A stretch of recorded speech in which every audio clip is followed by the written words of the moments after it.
D-Fish, we want to go back to 1996. D-Fish gets drafted by the Lakers coming out of Little Rock, Arkansas. Yeah. 23rd pick? Was it 23rd? 24th? 24th. Yeah. And everybody, I remember this because I'm looking at the draft, right? And once they drafted you and I'm looking at the highlights, I was like, oh, wow. And I remember, the logo talking about you and everything. I was like, man, he got him. And that's what he was talking about. He said, we're going to get this kid. He said, we got the 24th pick. He said, hopefully he falls to 24th. We're going to get this kid from Little Rock, Arkansas. I was like, okay. So I'm looking at D-Fish. So we get D-Fish. And I remember draft day, everybody's going, who's that? who the hell is that they just drafted? Right? For real. So when you come in, we got you, KB, Travis is our three rookies. Yeah. Right? And I was telling this to Kid J, and the B is that a lot of people don't know. I said, as much as everybody talked about Kobe was my rookie, I said, D-Fish was my rookie too. Yeah.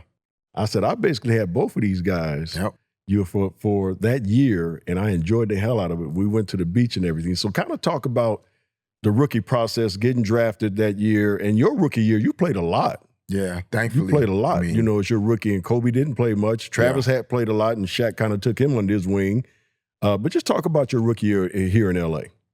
Yeah, man, like you said, it was, being drafted by the Lakers was already a dream. I mean, like I said, I literally would watch you guys play, but I never thought that I would be one. Right. You know what I mean? Like I would watch it on TV, but I never in a million years could have imagined actually playing for the Lakers. So when my name was called and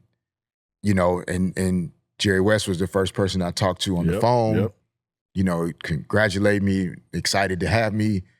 So when I show up, I'm just thankful to be here, but also I was pit bull. Like I'm going to work. You coming? You coming? Yeah, like I'm not going to run from the situation. Like this, let's go. And so it was just like not wasting any moment or opportunity to prove that I belonged, and not in a loud and boisterous way, trying to brag about it, but just wanting always to earn the respect of my peers, my teammates, my coaches, never showing up as though I'm taking this for granted. Right. Yeah. Right. So that was always the mentality. And that first year, there were a lot of days where, like you said, I played, but it was probably, it was 3 minutes to give Nick Van Exel a rest and then back out. Right. And so maybe over the course of the season, I averaged 10 minutes a game. Mm-hmm. There was a stretch where Kobe wasn't playing at all. Right. He got spot minutes here or there. I would argue that it was the right decision to probably find some minutes for Kobe Bryant at some point. I would argue that too. And the fact that in practice, we would always go against the starters. So you got Nick Van Exel, Eddie Jones, Shaq. Yeah, Eldon Campbell was starting. Eldon Campbell and everything. Yeah. So our second unit was basically me, D-Fish, Jerome Kersey, the late, great Jerome Kersey, right? Kobe. And then we would, sometimes he switch and put Eldon on that second, and we would destroy their ass. As soon as they took Big Diesel out, it wasn't a game. Yeah. It wasn't a game. We would destroy them. And you had Nick and Eddie and them talking about, man, y'all got to take it easy. We was like, take it easy. No. So you had the pit bull over here, going after Nick. And it was just so much fun to watch, D-Fish, because he was a quiet brother, so to speak. And like you said, he wasn't boisterous at all. He just went out and did his job, man. And he did it, with great pride and a lot of respect for the game. Yeah, man. No, I appreciate it, B. And when B had initially not retired, but wasn't on the roster when I was originally drafted. Yeah. Right. They may have had the plan to sign him later, but he officially wasn't. Right. So when I first got drafted and they were asking about the numbers, and I wore number 4 in college. Yeah. My senior year in high school, my older brother had worn number 4. And, obviously with the Lakers, 22's gone, 13's gone. Certain numbers are just gone. Don't even ask for those. And so I was like, if I can get number 4, okay, boom. So when I did some of my like rookie training program stuff and took pictures for rookie trading cards, I had the number 4 on. And then a signed B 2 weeks before training camp was about to start. Yeah. And of course, ain't no conversation about the number. Like it wasn't no negotiation and all. Like, no, here's number 4. Yeah. So that's how I ended up wearing number 2. Yeah. But there are trading cards that still circulate, rookie trading cards, where I have the number 4 on because it was over the summer. Wow. Even though I never wore the number 4 in a game. Classic. Yeah. And I apologize. Like I said, I saw tapes of D-Fish in college, right? Because like I said, my man Logo was like, this kid, if he's there, we're going to take him. So I was watching him. I was like, oh, he had number 4. And so when I came back and they re-signed me, they didn't even ask me. They were just like, you got your number 4 back, basically. Yeah. So D-Fish, one of our first conversations was like, I had number 4, and then, I said, man, my bad. No apologies necessary. But he was just like he just said. He was like, no, it's okay. It's okay. I was like, no, I almost want to say, you can have it back in a year or 2. Believe me, I'll be done pretty soon. How much did it mean to you to have him as a mentor coming in as a rookie? Nah, it's hard to explain to people how challenging the transition is from not just playing basketball, in college and then moving to the NBA, but just as like a young man, you have no idea what the lifestyle is like, the choices, the decisions you're going to have to make. And one of the things I feel like has been lost over the years, and then I'll tie it back to why it was so valuable for B to like be there for me and for Kobe and for us as young guys. The NBA is, it's the National Basketball Association. It's a professional basketball league. Mm-hmm. And there used to be a requirement that you were professional. Mm-hmm. The professional part comes first before the basketball. If you weren't professional, you couldn't get access to the basketball. Yeah. Maybe the great ones, right? Like, all right, maybe they got to slide with a couple things here or there. But everybody else, if you weren't professional, bro, you was out of here. Yeah. It's just that simple. Simple as that, right? And I think over the years, as we've transitioned into, it's not a right or wrong thing, it's just different. Even how we dressed was it was from watching our guys that we grew up watching, like how they came to the game. Yep. Like that privilege of actually dressing up to go to work was kind of part of mentally locking yourself into a certain mindset about going to the game. Right. Yeah. Right.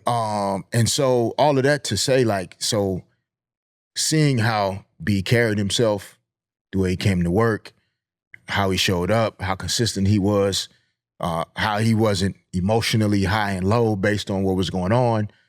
This is from somebody that had already won 3 championships. Yeah. Who we watched winning at the highest levels, playing with some of the greatest players. So if he's carrying himself like that, then I damn sure better show up on time, focused, paying attention to the game plan, not goofing off in practice, not talking on the side while coaches talk, like all the little professional things. Like we had a living version of it. It wasn't something we had to refer to in the team handbook. Yeah. It's like, no, this is what it is. So it made it a lot easier to kind of fall into what being a pro is supposed to look like. It's important to have that vet. Thank you, D-Fish. I appreciate that, bro. I appreciate that love. I want to ask you your opinion on the NBA today. We've already kind of said a little bit, well, Kid Jay talked about you coached in the NBA, you coach in the WNBA, which is something we also want to talk about. You coach in high school. So you've coached at every level. What do you look at now when you look at the NBA, or not what do you look at? What do you see? Because you played in this league for 19 years. You've seen this league go from one extreme to a different extreme. And not like you just said, not saying good or bad either way. But how do you look at the NBA now? How do you view it? Yeah, it's interesting. It's a great question. I think, because everything now is viewed through the lens of like, what can I learn or take from it as a coach? sometimes I'm not necessarily just watching it to watch it as a fan, and I'm not really hung up or caught up too much on like, okay, well, this matchup or, why didn't they go inside that time? Like, I'm really just looking at like, oh, I like that quick hitter. Right. I like that sideline out of bounds action right there. Oh, I see the way they managed coming out of that timeout, what happened. So then when I kind of tap into like more of just like as a basketball fan, when I watch the NBA today, I sometimes compare it to like, if, for those of you that remember when the WWE was WWF. I don't know if everybody remembers that, but there was a time where WWE was WWF, World Wrestling Federation. Right. Yeah. And then it shifted to World Wrestling Entertainment. Right. Again, not right or wrong, because one could argue that the WWE is a more impactful sport than the WWF was, depending on what side of the conversation you're on. I feel like all of pro sports to some degree, not just the NBA, even NFL. You listen to guys that played before, coached before. It's a different game. No doubt. And it's not a negative thing. Right. It's just it is built more for the entertainment value maybe than the competitive value, right? Like we, in previous generations, it was designed as though it was a battle, a war, gladiators, so to speak. And it doesn't mean the guys now aren't tough, they're soft, they're like, I'm not saying that. I know that it's said elegantly in some conversations, but that's not what I'm saying. But it's definitely a different way that they are able to show up and compete. People have no idea how big and strong Shaquille O'Neal was. Oh man, like it's not even close to any like as dominant as Nikola Jokic has been and deserving of the MVPs. The way he dominates the game is obviously extremely different than Shaq, but the concept is the same. You have no matchup for Nikola Jokic. Yeah, you're right. You're right. And everybody knows it. Yeah. And everybody says it. Yeah. This dude, there is no matchup for this dude. Right? That was Shaq. Yeah. You can't put nobody small on him. You played with guys that there was no matchup for Kareem Abdul-Jabbar. Right. Yep. None. You couldn't stop him. I don't care who. Yeah, there was no matchup for Michael Jordan. You couldn't stop him. You know what I mean? So when I watch it today, again, I love it from the entertainment perspective. I love it strategically. I feel like the game is more nuanced in a lot of ways. It's less predictable from the standpoint of it could look like they're getting ready to do this, and all of a sudden somebody's flying off of a stagger screen with a flare pick for the center, and all of a sudden he's shooting a three. Right. Whereas when we played, it was highly predictable. Right. Everybody in the arena knew we about to turn 5. Throw it in the shot. On the left side. Throw it in the shot. Just like Cap. Inside out. Fist up. Yeah. That means we dump it in the post to Kareem. And what you going to do about it? Wait for the double team or not. And so those things are fun to watch. Like, that's not a negative thing that there's more ball and player movement. There's more space on the floor. Yeah.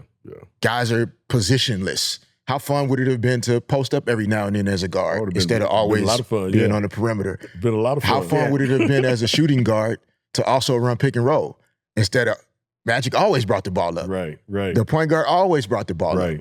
So there's a lot of fun and value into the way the game is being played now. Yeah. It's just different. Yeah. And it's okay for us to say it's different without hating on how it is now or denigrating how it was. Right. Like, because there's a lot of that conversation too, as though the game we played or you played that we all played before was somehow less than. Right. Thank you for watching Byron Scott's Fast Break. If you like what you saw, here's some more videos. And while you're at it, don't forget to like, comment, and subscribe.